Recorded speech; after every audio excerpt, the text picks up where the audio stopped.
All right, we are live now on YouTube. I'm just waiting for more and more people to arrive.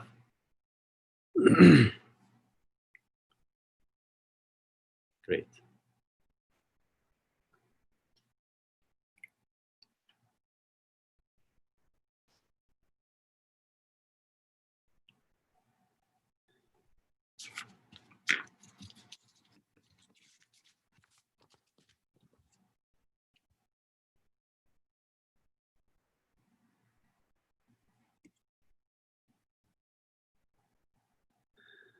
Assalamu alaikum wa rahmatullah.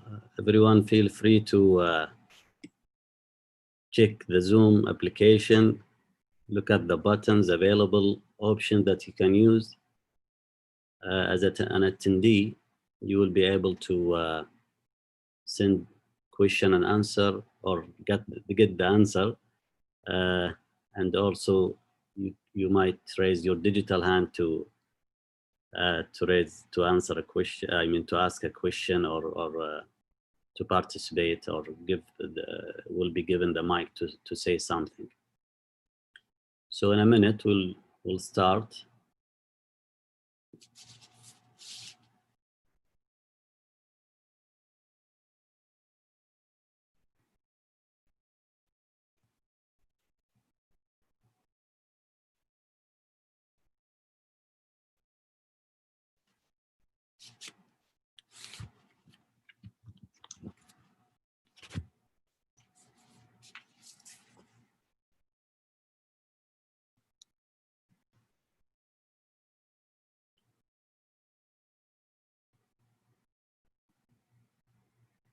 حياك الله أستاذ هتان. الله يحييك ويبقيك، حيا الحضور، الله يعطيكم العافية. يحييك يعافيك. مشكور على قبول الدعوة. إن شاء الله within a second we'll be starting.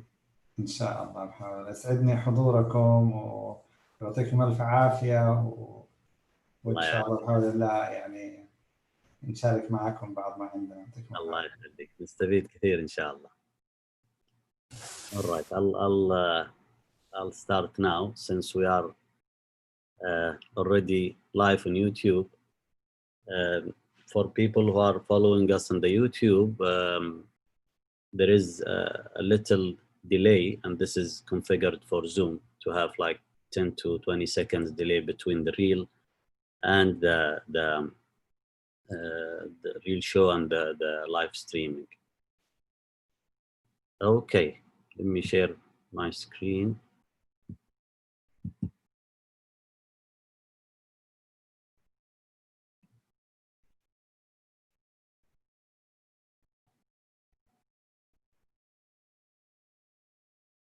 All right, do you see my slide?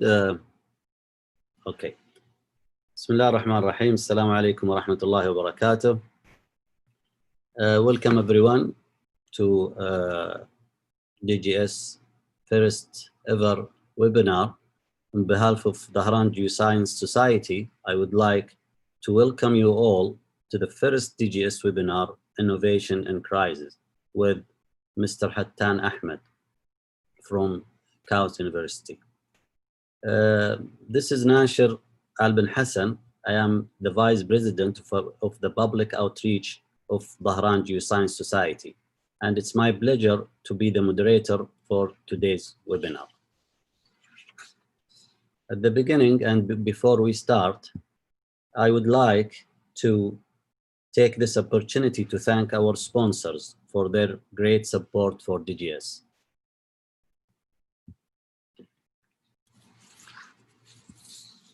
Please note, we will answer your questions after the presentations. So please write your question in the Q&A session. And now allow me to introduce our guest speaker, Mr. Hattan Ahmed. But first, let me bring your attention to a summary of his biography. Mr. Hattan Ahmed currently leads the Entrepreneurship Center at KAUST, delivering the university's entrepreneurship vision. In his role as advocate for innovation, he works across the entire entrepreneurship ecosystem in the kingdom, delivering entrepreneurship training, creating corporate innovation programs, and accelerating startups that will contribute to the national transformation agenda.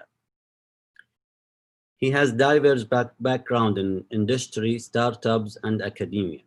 As a startup co-founder, he brings a successful entrepreneurship background to his role, having navigated early-stage growth to acquisition.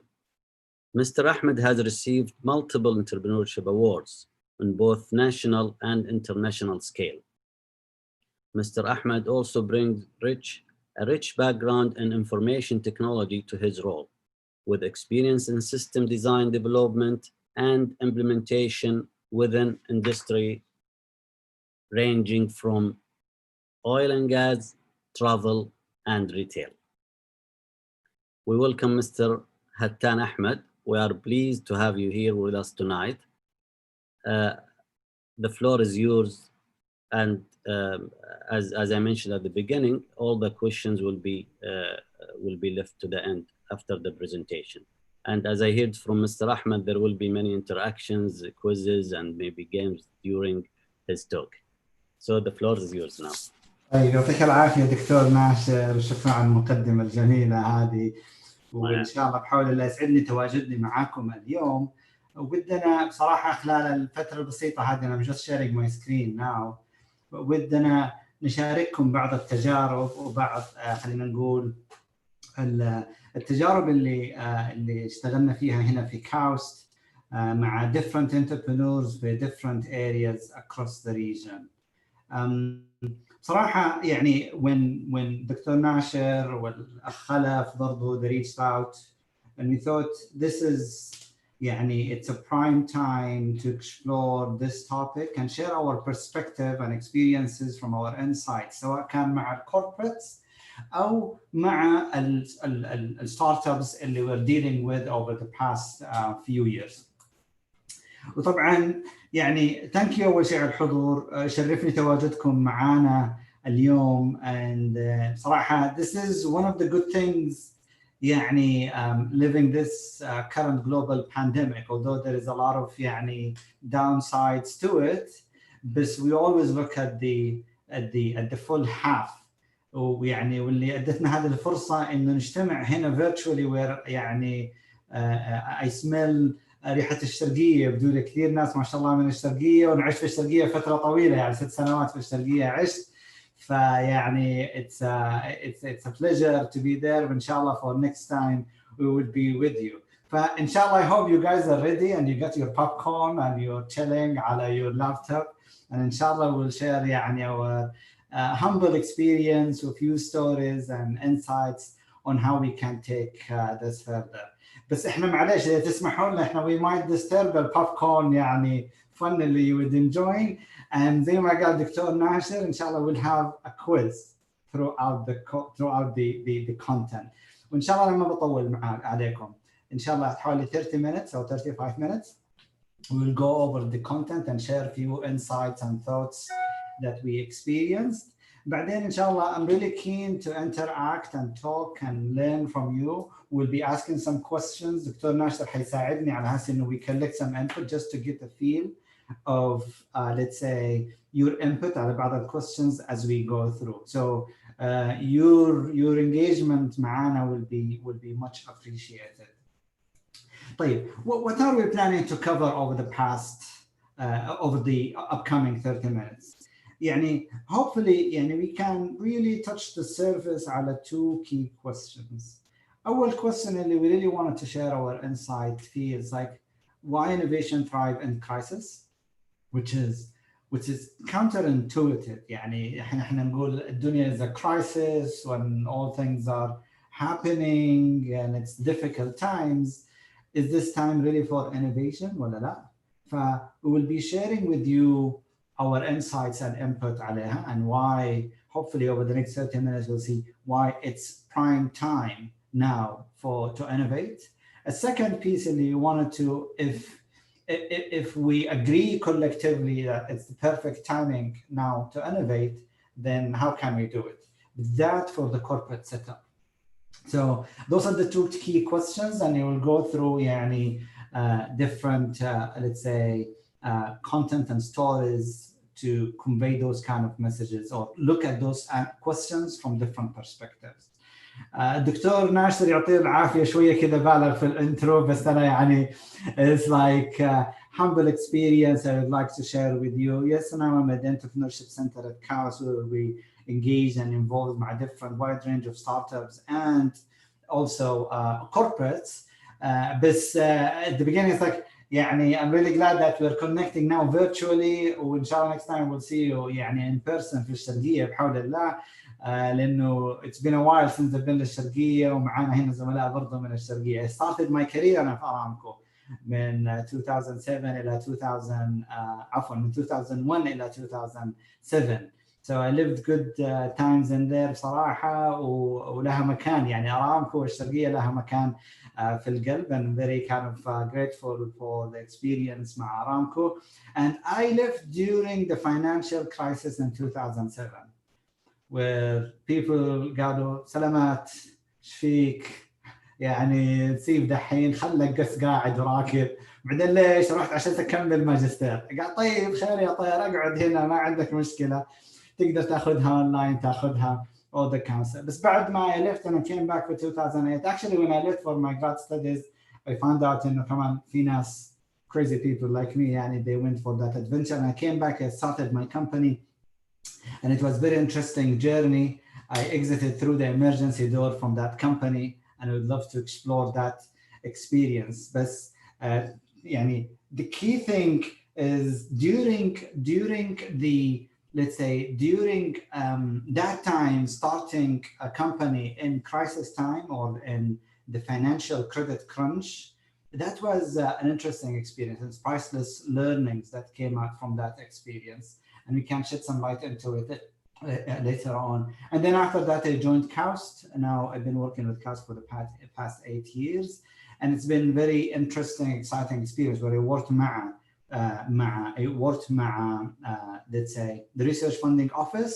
And also I've been working now with the research, with the Entrepreneurship Center for the past 4 years. And it's been very interesting experience and engagement at different fronts.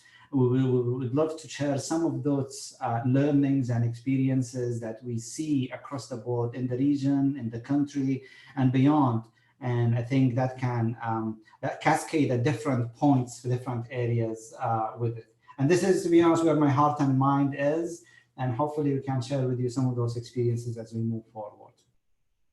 Right. Now we're done with the intros and then the guidelines and what we're trying to cover in here.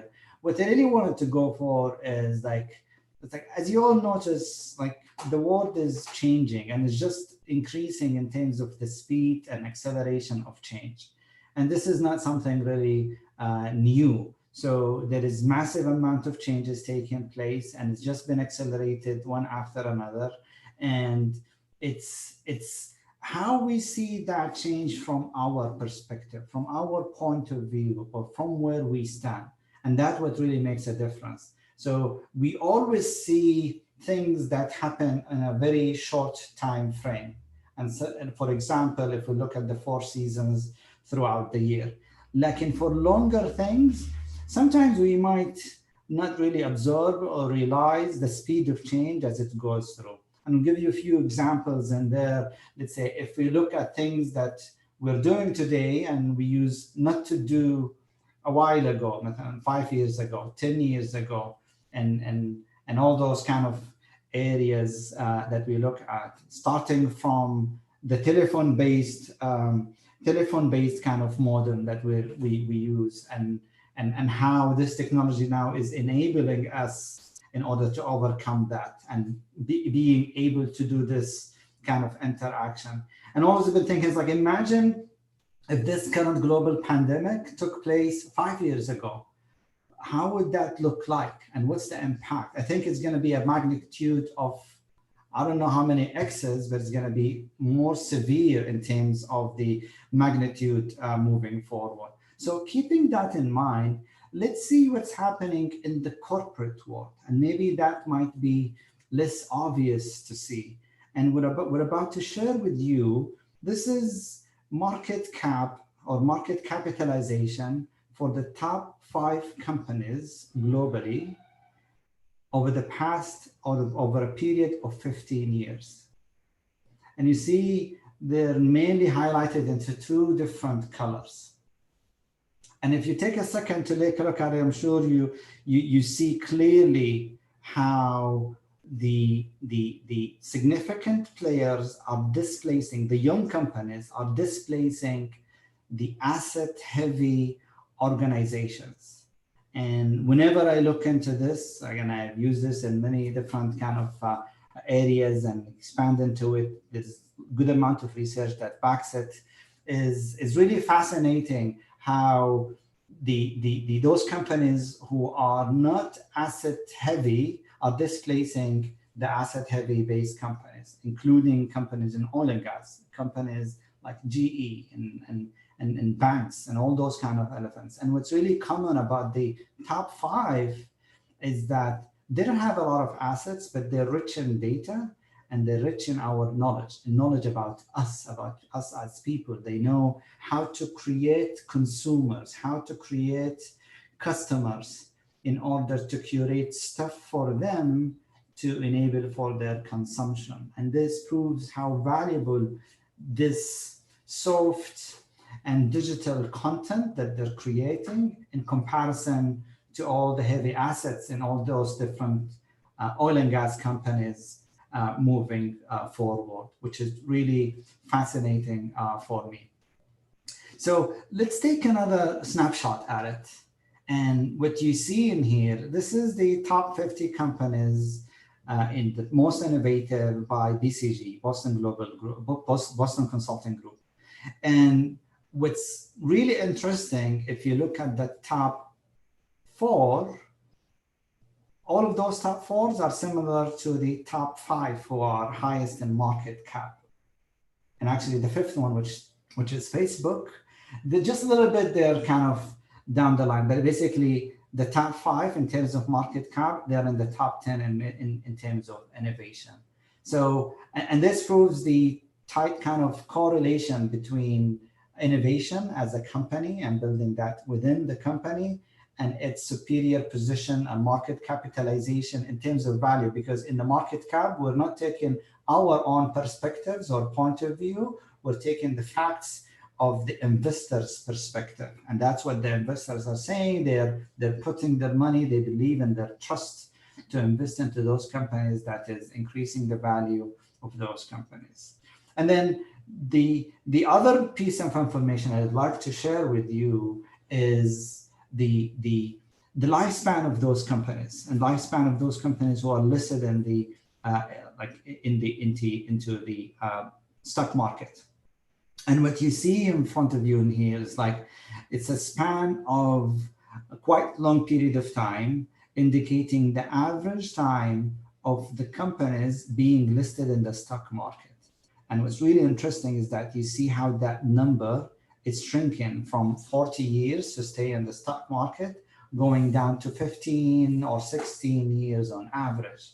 And again, this is another astonishing fact, given the fact that the lifespan of those companies and their survival and competing to be in the stock market is reducing in time. And what's happening in there, they're just being displaced by the young players who are coming into the market, moving forward, and then growing in terms of their market capitalization into those stock markets. So what's happening in here is like those companies, elderly companies, they don't adapt as fast to the market, where they lose market value and they will be displaced with the changing environment that we live in.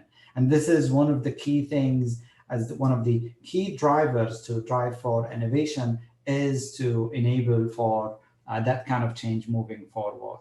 So let's see what happens during bad times or during low times or during recessions. So what you see in here is just a screenshot of the top 10 startups that were created during the credit crunch, during the financial credit crunch, which is very interesting to see those areas. And a lot of those companies, they're coming out of, let's say, of filling a need. For example, Zendesk companies were on credit crunch or were on financial crunch or financial pressure. So they provided a solution in order to offset their call center and customer services center. And that created a lot of value for companies so they can offload that to Zendesk with a minimum cost to help them on terms of the survival. The shared economy was born around that time because the entire globe was going through this kind of financial crunch. And then people, they were looking for areas to share and monetize their assets or resources such as Airbnb, Uber, and so on. And that created this kind of movements of shared economy, which is really interesting.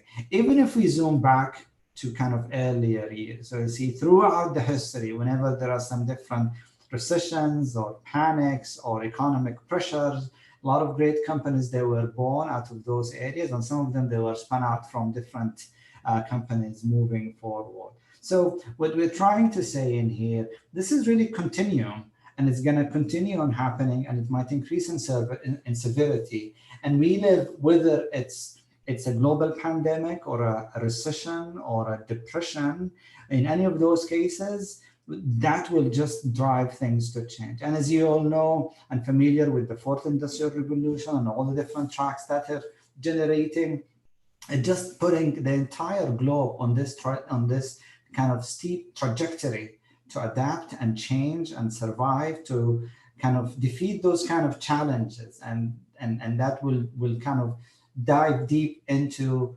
the consciousness or for human survival and growth and sustainability moving forward.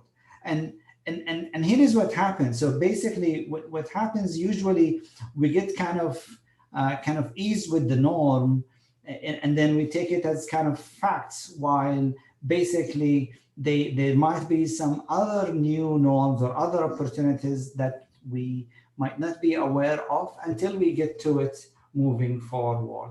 And although Nassim Taleb, who kind of coined the term the black swan, identifying like key recessions or Great Depression or unprecedented areas or things that happen and change our perspective, he doesn't agree that what we're going through is a black swan, and he's considered as a kind of more in terms of the severity. But what we kind of really trying to do in it is that usually you wanted to challenge the norm that we go through and try to explore those areas moving forward. So given that, or having that said, and I promise you that we will have a quiz coming up as well. So we have really good number of engineers in here, and I wanted to just kind of, let's say, share with you some thoughts and challenge your math, let's say, skills into it. So you see a simple quiz in there, and Dr. Nasher will share with us or share with you the link.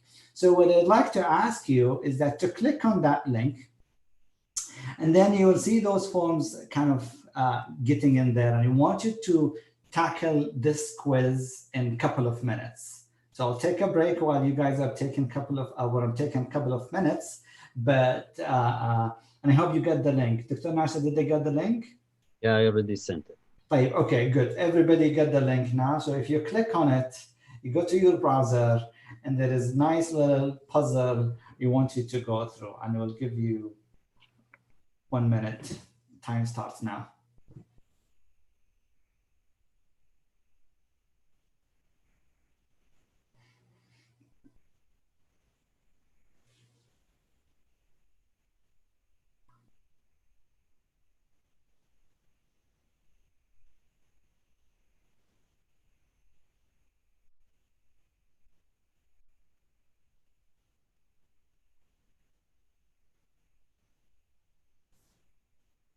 Everybody is done with the quiz? If you're done, please can you raise your hand? So Dr. Nasher would know, and then I'll follow with a few questions.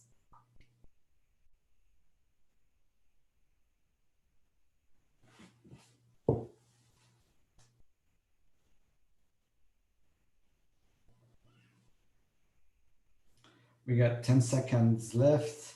Are we all done with the quiz?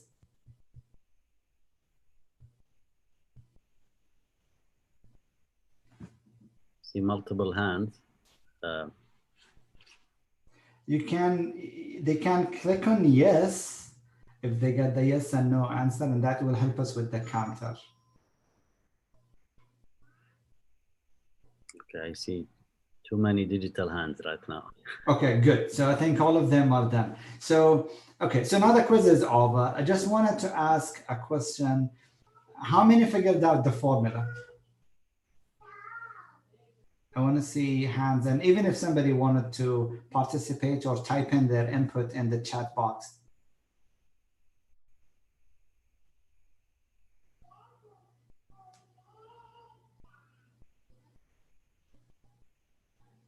Maya Hashimi saying x squared. Okay. Bilal is saying digital logic design 101, 1024. Okay. Tallah wrote another series. He's saying 525, 125.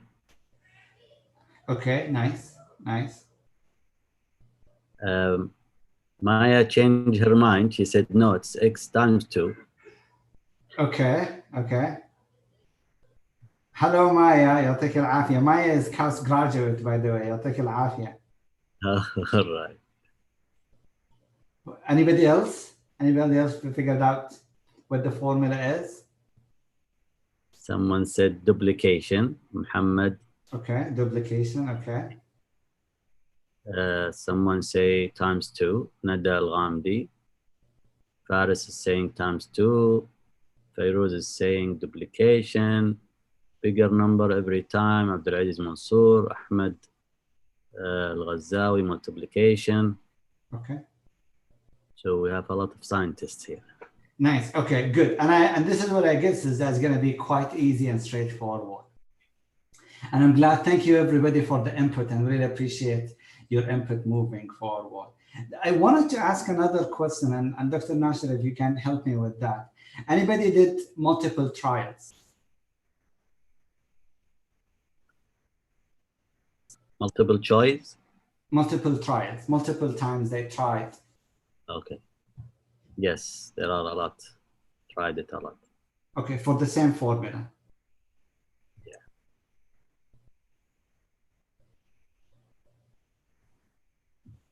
Someone say twice. Someone say tried 4 sequences. Someone say I did a lot. Okay, cool. For the same formula, right? Same formula, yeah. Okay, excellent. And that's the point I'm trying to make in here, which is thank you guys very much. I really appreciate your input. But if you look closely, it's basically there is no formula. But what was happening in there, and you can try now if you wanted to. So I'm sure the engineers now, they will be kind of trying now to figure out different formulas.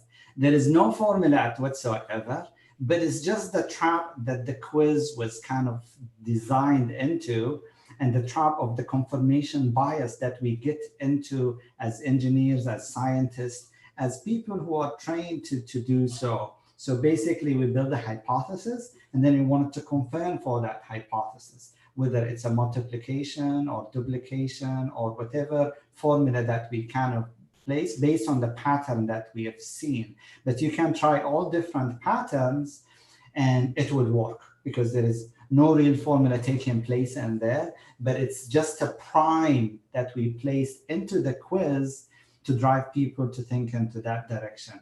And that's what happens in reality. This is what we call it confirmation bias, because we're biased to whatever hypothesis we come up with based on what we see. And then we try just to confirm that bias, or we confirm that hypothesis that we place. But I'm curious if there is anybody try to push the envelope and then try to break the system. Did anybody try to break the system and make that formula like hold not true? And I'm really keen to explore that if that's the case. So please shout out, let everybody know that I wanted to know, like, if anybody tried to break that area. Because what was happening in here, because we are trained by design throughout our education, is that to confirm what we find out. And what we're trying to do is just to confirm our original hypothesis with multiple trials. But we are cautious that this formula will break. So we try not to push it to the corners or not to push it to the sides and break it, to check if it's going to break or not. And that's what we're trying to say with the confirmation bias, is that we need to be cautious with it because we're drawn to think this way. We're trained to act this way and look for those confirmations to move from one step to another. And this, what we do in engineering, right? This is what we've been trained to do. We build bridges to last. We build continuity. We wanted to confirm. We wanted to get certainty with what we do. And this basically, it's a lot to do, not only with engineering or education in general, specifically in engineering and science, but also in the corporate world, right? I'm here talking to the people from the Geoscience Society, and a lot of what you do is about precision, is about identifying the right answers and confirming into that, which is completely fine. We don't want engineers to build bridges that cannot last for hundreds of years. We don't want to build systems that are very kind of fragile or would fall, but we need to have some space to break the system. We need to have some space to test for fragility. We need to have some space in order to explore all the options, explore the unknown, and try to break stuff. And that usually we try to avoid in general. So we operate in general in this world of certainty, and always we need to have the right answer, and always we need to know what exactly happening in order to make it happen. But guess what? We live in a world that is full of uncertainty. Did anybody expect that something like this would happen one day? Not a lot of people, like almost nobody expected. Although there was some people who raising the flags and blowing the whistle and saying, guys, we're not ready for any kind of bio pandemic that can take break. And a lot of different people talked about it. Stephen King, Bill Gates, Stephen King wrote a novel about it. Bill Gates talked about it in a TED Talk, and all different kind of there. But we cannot believe it or maybe comprehend it until it happens. And when it happens, it's too late to get out of or too late to recover from. And this is true not only in this kind of gigantic scale that we're experiencing today, but also it happens at all sorts of scales that we developed in all different platforms or areas or fields or disciplines that we move forward. So we need to create that, let's say, explore for the uncertainty, because what happens is that we're always comfortable when things are going right? So if it works, why break it? And this is what kind of, let's say, we kind of believe in, and this is what kind of embedded in our subconscious. But we say it's like, if it works, then let's explore how we can break it to make sure that we're ready when things comes to worse. We have some kind of options, and we can identify those blind spots or weak areas that we can explore moving forward. So basically, summarizing what happened today, we live in a world that is very, very, very fragile. And we designed it this way as human being. So now it's not going to be back the same as it used to be. And now we need to rethink and reconsider every single thing that we do, which is how can we build an anti-fragile system in order to make things move at the extreme conditions moving forward, which is very kind of a deep question to think about at all different aspects and all different industries, whether it's logistics, education, healthcare, or even other industries that are kind of less important, including oil and gas. So oil and gas prices, they kind of went rock bottom. So, and that's going to put a lot of pressure on different areas. And then how can we react to that? How can we not necessarily predict, rather than be ready for that kind of scenario? And let me share with you here a wide portfolio of different companies. Some of those companies, they still do exist with us, and some of them, they do not. Example, Kodak. It's a big failure story. It's unfortunate to see it happen. Although Kodak was kind of born and developed over scientific discovery and scientific areas, moving forward. So they developed the chemical-based films, right? And actually, guess what? They even developed or kind of explored one of the early developers for the digital cameras, but they put it under the rug, saying, oh, this is going to consume our moneymaker. We don't want to disrupt ourselves. Then guess what? They got disrupted by other players. 90 years of business were gone down the drain when they discovered too late. And many others who they did really great shifts to make that happen. IBM was about to die multiple times, but they managed to move from where they used to be into new areas. So they moved from hardware to the services, to the consulting, to the data mining and data management in order to survive and adapt with the changing world we live in.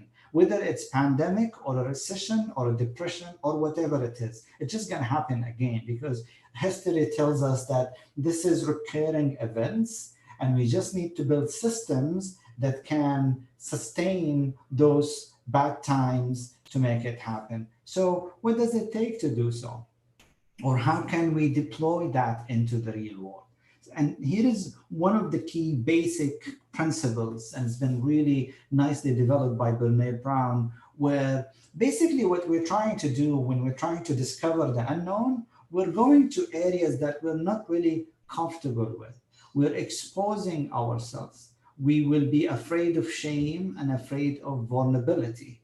And this is where the biggest barrier to go to those areas. And this is exactly what was happening with the simple quiz that we have just done a few minutes ago. So I had a hypothesis. Let's test that hypothesis. It works. Fine. I don't want to break it. And then what I will do, I'll just test it again and again and again to reassure for myself that this hypothesis is working, right?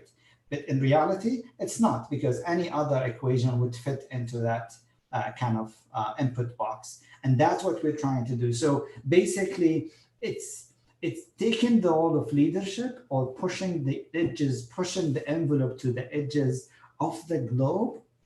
That would take a lot of courage to expose ourselves to vulnerability that might be too expensive, that might be shameful, that might be, it comes with a lot of pain. So this is where we try to avoid it. And this is what's embedded in different areas or cultures or let's say behaviors that we live by.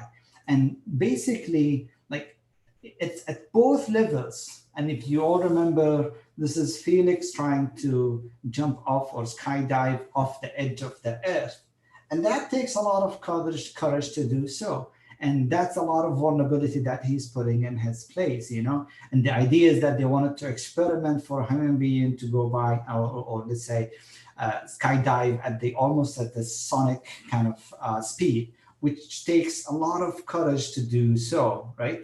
So it's whether it's on the personal level or the organizational level, it takes a lot of vulnerability to do so and moving forward. And I'm sure a lot of you are familiar with this scene. So this is not really a rocket taking off. This is a rocket landing. This is SpaceX. And I believe we're living really historical moments that SpaceX is challenging the entire globe, including NASA, which is the pioneer of space discovery and so on. And that's, although Elon Musk is a multi-billionaire, and also he got a lot of resources in place, but still he's competing with governmental resources, with 60 or 70 years of history and knowledge in space and so on. So he came up with this idea where he's saying, okay, why we're sending rockets to space and then we use it one-time use. And he came up with the idea, it's like, okay, we want to send rockets to space and then we get them back, because that's a lot of the costs that take place in rocket spaceships or sending satellites to the space. And this is the space that he's going. He's commercializing sending satellites to space because the demand is increasing at all different levels. And we live in this kind of active information-driven world. So he wanted to push for that, you know. So he was really, really challenged. And actually, he's been through a lot of failures. And this is one of the failures that he's gone through. They landed some rocket ships that they did not land properly. So senior people in different places, including NASA and key players in the space industry, they're saying, you're crazy. This is not going to work. You get rather quit this and then save your money and do something else. So it was under extreme pressure to challenge the status quo and then prove the entire world to be wrong. And this is what leadership is really about. This is what innovation is really about, is that to have the courage to challenge the status quo in order to push things to the limit and see how far we can go with it as human beings. This is challenging the limits of human being and going to the edges of the universe and see what happens, which is very interesting. And these are only a few examples. And I would like to also to share with you a little bit of story about BMW. So BMW, they're quite interesting company because it's not only in German, they get those robust machines, and this is what they're really good at, but they realized a while ago that they need to plug in innovation within the company in order to stay at the leading edge of deploying technologies. And they believe they've done really great job in doing so. But remember, BMW is a German company, and the German culture is obsessed by perfection. And this is what they're really good at, right?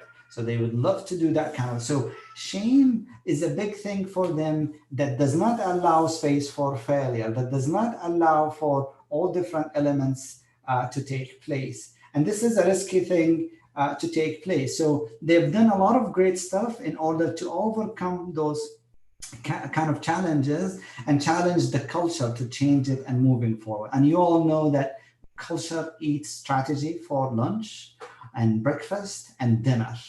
And that will take all other initiatives that you can think of, whether it's innovation, transformation, change, and all that kind of stuff. Because if the culture is not embedded to do so, that will eat it. So what did BMW do in order to overcome that kind of challenge? They've done a lot of great initiatives in order to do so, where they develop different R&D centers in different areas. They develop their innovation hubs within the company. And also they've gone all the way where they open their doors in order to allow other startups to test and explore their technologies, especially in communication and in all different kind of different technologies that you can top it on the vehicles. They would do so in order to make sure that they deploy the latest, and always they push the limit on deploying the best and the latest technologies moving forward.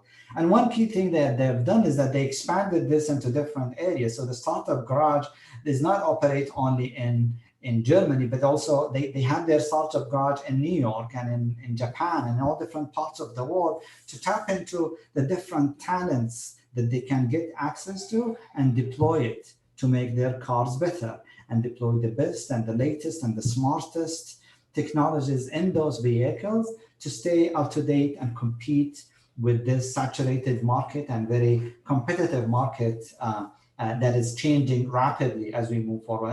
And you're all aware of all the different shifts that happens in the automotive industry over the past 30 or 40 years. Another aspect which is really essential in terms of the culture to be embedded in is how we deal with failure. And you might be all aware of 3M's story, and actually 3M is very well known as great in terms of culture and also in terms of innovation. So what happened with the sticky notes, which is one of the great products, is that it's interesting story where their scientists, they were testing and trying to develop a super glue. And then what was the result? They produce a glue that does not stick to stuff, and it has really kind of low stickiness level, but it sticks kind of temporarily. So if you think about it, the experiment to produce this super glue is a complete failure. But then guess what? They have this nice adaptive and agile, let's say, culture that it helped them to transform a failure into a big success. And their adaptation to see how they can deploy it on a sticky note and then spread it around. And then that was born back in the early 80s as a new need. And actually they run it as an experiment. They never expected that it will grow and succeed that far. But it's really interesting that how far and how far they got with this and how they managed to do turnaround with failed experiment. So I'm kind of wondering in here is like how many companies had a lot of failed experiments in different areas and different fields that went into the garbage can and that could have been transformed into something really, really interesting.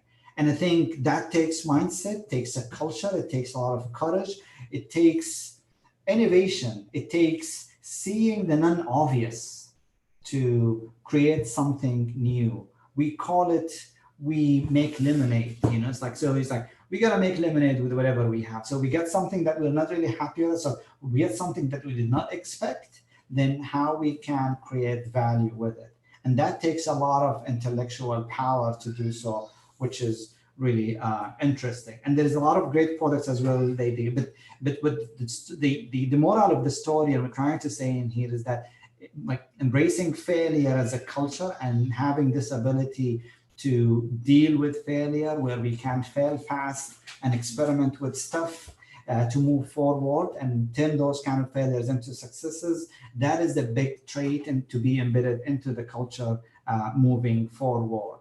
And another story I would like to share with you, maybe you're all familiar with this, and if you are, then you're showing your age. So this is the floppy disk design that developed by Apple. But there is very interesting story behind this floppy disk. So this floppy disk was developed and designed by Steve Wozniak, who's the co-founder of Apple, as you all know, who's kind of the engineering genius, who've been in HP, but then after a little bit of pushing, he was convinced to join Apple as a co-founder from the other co-founder. So the story behind the floppy disk is that Apple, they got accepted back in the early 80s to join consumer electronics showcase or show in Las Vegas. And there are a few number of people who were selected. Steve Jobs was one of them. And they were looking at marketeers. And this is where CES basically, I'm sure most of you that might be familiar with it. It's the Oscar of consumer electronics. And it's very kind of high profile. You see that the latest, until today, you see the latest and the brightest technologies in the current time that you live in. So Steve was really excited to join in, and he was not selected to do so. And that happened like 2 weeks prior going to CES. And his driver, according to him, he was like, oh, okay, he was really driven to go to Las Vegas and explore it. And of course, explore CES, because this is the place to be for a smart engineer he wanted to. So he was really driven by that. And he was like, okay, he was like, oh, we got this happening in the background and we're working on it and we really wanted to showcase it. And as a floppy disk, as a trending technology taking place by Apple. So he managed to pull off a floppy disk product within 2 weeks under a very severe time crunch, just to make it to attend the CES. And which is really, really interesting story. But the moral of it is that what really motivates people with very limited resources, he did not have a lot of resources to make that happen. He came up with something really innovative and something really interesting that you can showcase at a platform like CES by very simple motive to attend CES or to join different industry or to check out Las Vegas, as he kind of states it, you know. And another area is also to stimulate within the companies, promoting those kind of boot camps in order to explore those ideas. And we run a lot of different boot camps where we put those ideas under stress test and try to explore those areas to create some value out of those ideas moving forward. Another area, of course, which is really critical, is that investing in talent, it's the core essential element to drive innovation within corporates. And usually what happens within corporates, talent will be abundant, but also it's good to have fresh talent, because fresh talent, they will have fresh eye and they will challenge the status quo. And they can see all the different flaws or areas or challenges that are happening or opportunities that they can spot easily moving forward. And of course, startups are a very kind of prime place to go to in order to capture those technologies and adopt it. And you see really good trends of different companies moving into that areas to adopt new technologies moving forward. Acquisitions as well is another tactic that companies they would use in order to grow and capture new markets. And this is a nice story for the $1 Shaving Club. They get amazing success in very simple concepts where you can subscribe to get your razors on subscription-based model and a low cost. And they had really massive growth and success that eventually they were acquired by Unilever moving forward to get them access to new segment within the market they are operating in. Another area as well is that partnering with different accelerators or different kind of programs that can feed into different companies with different areas. And I'm showcasing Taqaddam as a KAUST startup accelerator only as an example, but there is a lot of tons of different accelerators around the globe. And in our case specifically in here, we have really good number of technologies that are applicable in geoscience, oil and gas, in different areas. And as you all know, we got the Al Naimi Research Center that are quite active research taking place and good technologies. But what we noticed over the years is that usually those technologies, they need your help as industrial practitioners in order to help them, to guide them, to help them to deploy and point them into the right direction and address those kind of challenges that are available into those industries, especially with those high barrier industries where it's quite difficult to penetrate that market and get into it rather than, let's say, in comparison to low barrier entries. And the picture you see, this is the showcase that took place in September last year, which took place in KAUST, and those are top winners. And there was nice kind of portfolio or different startups in wide range of different industries. And these are only few thoughts on the how to deploy it within companies, and we wanted to share it from our experience and our observation with working with different companies in Saudi and abroad, and how we can deploy that moving forward. So what we're trying to say in here is like, it's not really, of course, as simple as it sounds, and there is no silver bullet for it. So what we're looking at here is a long-term commitment with interesting engagement, with kind of a lot of support from leadership and allocation of resources, team dedication, and it's a continuous effort to create that movement within the companies and kind of stimulate that culture, whether fully or partially within the organizations. And it's always recommended that we start with hotspots or identifying key areas to take it further from there and develop as we move forward to adapt those kind of technologies and creating a few successes usually is a great start to inspire and encourage others, especially young engineers and young talent joining in. Those guys, they are coming in with fresh eye, they're coming in with fresh knowledge, and they're not biased to their confirmation bias to what they know about this industry and what they know about this area of expertise. So we need to take that as an advantage rather than a disadvantage for them. And we can leverage that to make the best out of it. But what's really confirming is that, and this is a snapshot of the top 5 success factors for startups in general, but I believe this applies as well to spin-offs and innovative solutions or products within companies. And this research was done by Bill Gross, and he got an interesting TED Talk talking about what are the top 5 key success factors for startups. And as you see clearly, timing is the best, let's say, success factor for those companies to succeed. And we've seen the examples we've seen in 2008 earlier on, and those are only examples of how we can take that further. And of course, what comes second is the team, forming the right team with the right set of skills that complements each other to take it further. This is what's really key in order to make that happen moving forward. And you can see the rest of all different kind of elements. So, and we believe timing is perfect at the moment. It cannot be, we cannot find better timing because now we are in the middle of the storm. we are really at the eye of the storm, and still we are at the eye of the storm. It's going to take some time to recover and get out of this storm. And this has been also seen in history. And for example, in the Great Depression that was caused by the kind of the stock market crash in 1928, it took like 3 to 4 years for the Great Depression to take place in the US. And there is always kind of a lead time or a time lag between the cause and the effect, whatever that cause that would be. And all the economics are saying that we're still in the eye of the storm. We haven't got out of the current pandemic, and it's going to take some time for the effect to take place. So what does that mean to us? So from our perspective, this is a preparation prime time.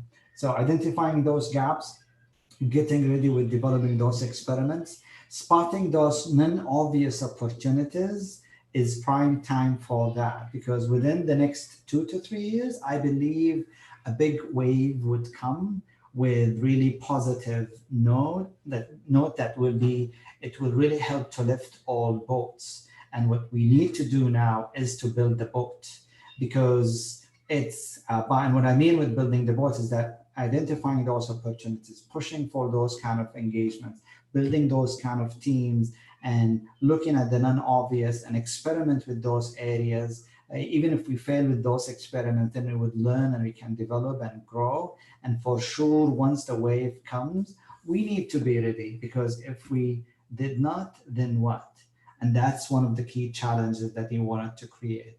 And what we're trying to do in here is that when we work with startups, we're trying to get them out of this chaos in order to fine-tune throughout their journey by identifying who's their real customers, how they're going to monetize it, and what's they going to take it from there. And this is what we call it the design squiggle. It will be unclear, fuzzy, it's kind of confusing. They need to pivot and change and explore and all those until they fine-tune where they want it to be and identify their niche or their strength that they wanted to do. But the way we look at it from the corporate perspective is we're trying to do exactly the opposite, because in corporate world we are big and we're big fans of order, of precision, and we encourage that. Of course, if I wanted to get my iPhone, I want to make sure my iPhone, that the iPhone I get always works. If it doesn't, then they're in trouble, right?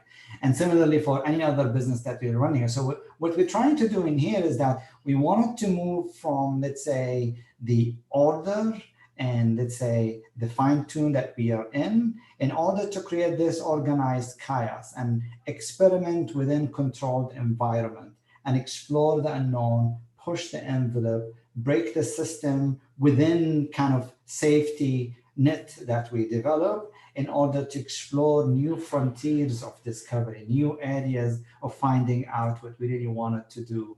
And if I want to leave you with one key thing, the key thing I really wanted to leave with is to embrace uncertainty, because uncertainty, we're living in it today. We live in that world of uncertainty in general, which is completely at the opposite side of what the corporate world wants to be and how the corporate world is placed. Because if it's the uncertainty usually shows, let's say, space of vulnerability, of weakness, of inconfidence, and all that kind of stuff, right? Which is a fact of life in the corporate world. But the fact that we live in the entire world is uncertain. So the question is that how we can embrace the uncertainty to push our system to the limit and make it happen and explore those new frontiers that we don't know. Because the ultimate goal of human discovery is that to know the unknown and discover those areas of new fields and new areas that we don't know about, and build a very fragile, anti-fragile system that is robust, quick, fast, responsive, moving forward. And with this, I'd like to thank you very much for your patience, and I think I ran a little bit over time, but I hope you find this useful, and I'll be happy to have discussion around it. Thank you very much, Mr. Hattan, for the informative presentation. I really enjoyed it very much. I was about to send you a message saying it's 8 o'clock, but then I Yes. held myself. I said, no, let him go more and more, and maybe we'll see more interesting slides. So thanks. Thank you very much. We have here like 2 questions. I wonder if you want me to read them, you want to read them yourself, or I'll let people speak up and say them if you want to listen, as you were mentioning at the beginning before we started this. Sure. I can see the questions in front of me, and I see Abdullah Gahtani saying, as a leader, how can you create an innovative environment?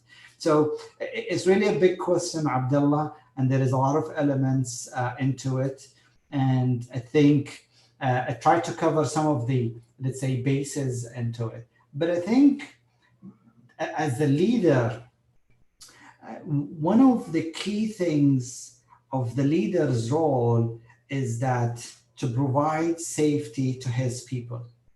Because in the corporate world, usually companies cannot tolerate failures or errors or dysfunctions. And like in all different industries, you know, it's like they will be driven towards precision, like Six Sigma deployment, zero defects, complete efficiency into the system, and so on and so forth. So I believe one of the key things that the leader's role has to be is to provide that safety net, to provide that comfort zone, to believe in his people, to believe in their capabilities, to make things happen. So when things goes wrong or when failure happens, is that they need to have this kind of safety net to make sure that they would kind of let's say survive with it, and they won't be, let's say, punished, rather than let's explore the learnings out of it. Let's see what we can do to prevent that from happening, which is very essential component. And I'm not saying in here that we need to enable chaos and let's say have kind of unreliable system in place. And of course, we don't want even to get close to that. But maybe the work around it is that to create this sandbox for innovators, for thinkers, for people who would love to tinker with stuff, to have that flexibility to try and explore and break that system and discover the unknown and explore those areas. Because if they break the system, that they're doing the company or they're doing the corporate a big favor, which is basically they're exposing the company to vulnerability, which is a great area to fill in and then close that gap so it won't hit without, let's say, without being predicting it. And I recall even when I used to work, for example, SAP, they got really great system. And where part of what they do, they have all different kind of tier systems where you have all different kind of sandboxes to experiment with it and run with it, and then let people have the flexibility to explore it moving forward. And that can provide good space or safety net for the people to explore that and run with it. And for sure, they will impress you with interesting outcomes. And this is what we see with the students. Even we put in front of the students like global challenges or key areas of challenges that are driven from the corporates. Usually they really come out with really good solutions and innovative ideas that is really worth exploring moving forward. And I hope that helped Abdullah on that. Yeah, it's already answered now. I think we have Abdulaziz Mansour.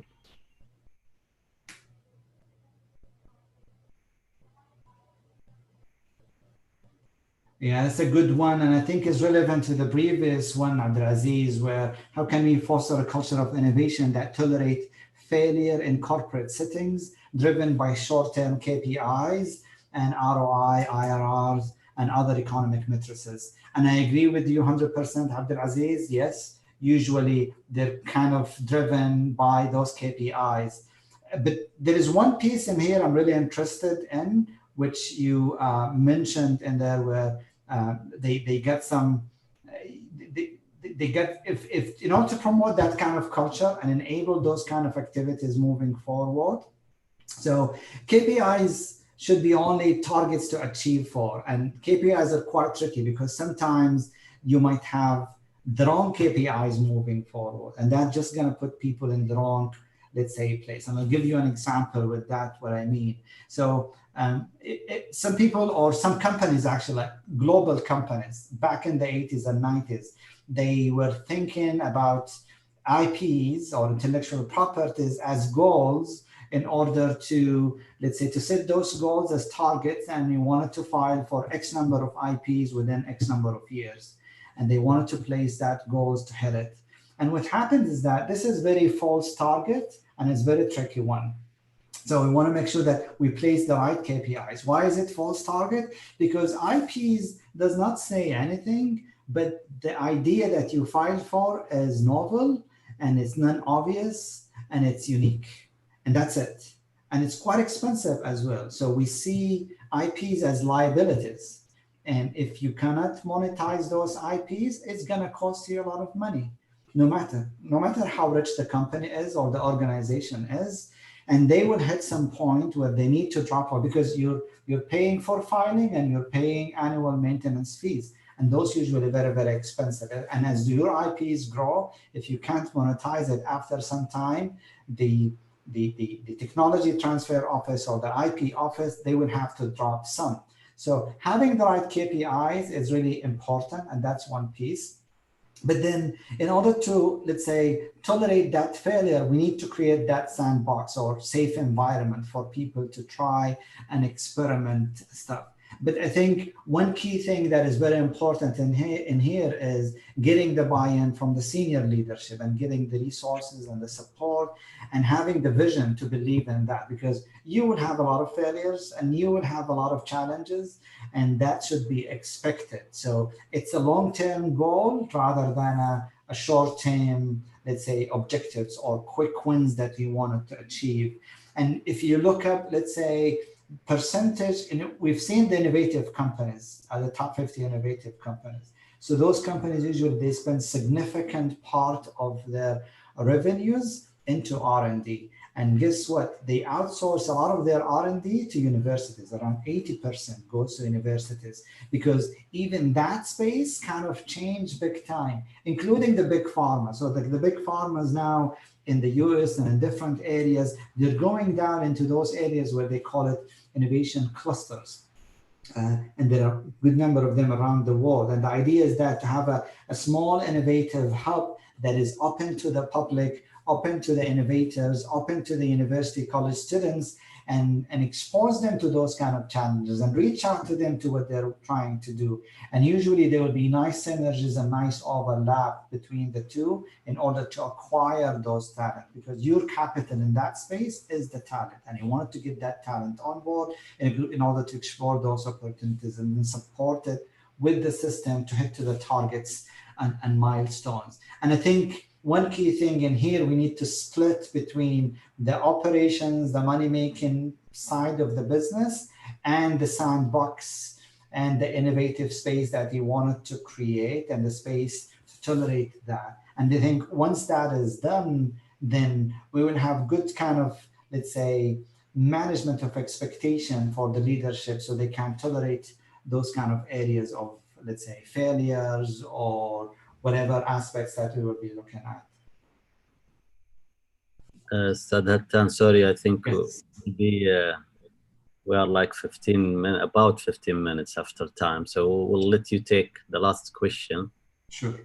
Yeah. You choose, please. Yeah, if you wanted to choose the question, please. I'll leave it for you. People will hate me if I pick one and leave the other.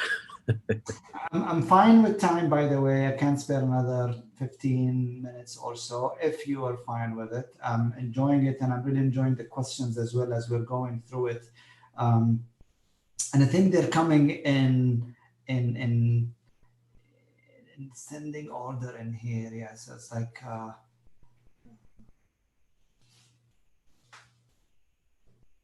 so Ahmed Ghazawi saying, how can we how can one train his or her innovative skills and senses in a corporate setting that appears to be flawless? Do you recommend any books that may help? Wow. Okay. Yeah, there is a lot of resources. If you ping me, Ahmed, I'll be happy to share with you a nice list of different books and articles and resources. And it's good also to look at different companies and what they have done and how they kind of transformed moving forward. So I'll be happy to do so if you drop me a line, and then we will.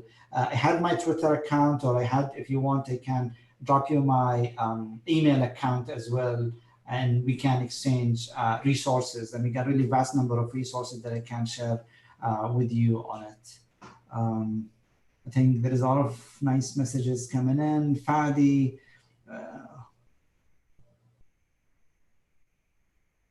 yes, I agree with you, Fadi. Definitely, it's like we believe entrepreneurship that needs to come in at very early stage, and we're working at the university level. So we're working not only with KAUST, but also we work with many other universities moving forward, like across the kingdom, and we'll be happy to explore that into it. And there is a lot of different initiatives that takes place across the country in different areas.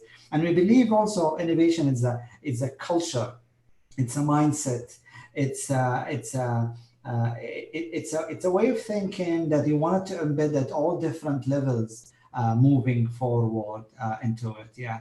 Khalid and Utaibi, it's a very competitive environment. Yes. What's the most important character that a company must have? Wow. Okay. So I think, Khalid, yeah, this is really a good and a big question. It's quite an interesting one. And at the top of my head, I'm thinking could be agility, which is the startup spirit in big companies, which is very rare. And there are some really good examples who are really good at that to enable stimulate those kind of experiments, to stimulate, let's say, those kind of new ideas, even if it fails. And even if we think about the big companies, like if we think about Google. So Google, they have tons and tons of failures. Google always wanted to capture the social media space. They couldn't. They tried multiple trials to do so, but none of them worked out really well for them. And they still keep on trying. And they have this kind of popcorn idea hub of different ideas. And if it doesn't work, that's fine. Then we'll just kill it and we move on to the other one. And they got very interesting projects that they take place into it. And they have this by design. So they try to put those crazy ideas and they try to kill those ideas as soon as they can. And if it doesn't die, that means it's really good idea. And they would put more resources and more funding moving forward with it. Yeah. So I don't know. Mr. Hattan, sorry. Dr. Nasher, it's your call. Yeah. Let me know if you want to. But I'm really kind of doing the questions, the really good questions, and I'm really enjoying it, Dr. Nasher. You were very generous.